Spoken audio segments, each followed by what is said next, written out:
ফোড়ন দিয়ে দিলাম, শুকনো লঙ্কা ফোড়ন দিলাম, ভাজা হয়ে যাক। সবজিগুলো দিয়ে দিলাম ধুয়ে রাখা, সব সবজিগুলো দিয়ে দিয়েছি কড়াইয়ের মধ্যে। এবার একটু নেড়ে নিই, একটু ভাজা হয়ে যাক, তারপরে আমরা মশলাগুলো অ্যাড করবো। আমাদের ভাজা হয়ে গেছে, এবারে নুন, লবণ, হলুদ দিয়ে দিই।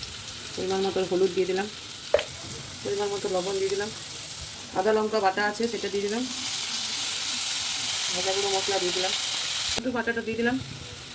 এবার একটু কষে নিই, সেদ্ধ করে রাখা আলুটা দিয়ে দিই, পনিরগুলো অ্যাড করে দিলাম, একটু মিট মশলা দিলাম। এবার সব মশলা দেওয়া হয়ে গেছে আমার, এবার একটু কষিয়ে নিই। কালারটা যা এসছে না, হেভি। কষানো হয়ে গেছে, এবার জল দিয়ে দিই। এবার একটু সেদ্ধ হওয়ার জন্য ছেড়ে দিলাম। আমাদের মিক্সড ভেজ রেডি হয়ে গেছে। বন্ধুরা, আমাদের এই রান্নাটি যদি আপনাদের ভালো লাগে তাহলে লাইক, শেয়ার, সাবস্ক্রাইব করে দেবেন এই চ্যানেলটিকে। আবার দেখা হচ্ছে নেক্সট ভিডিওতে।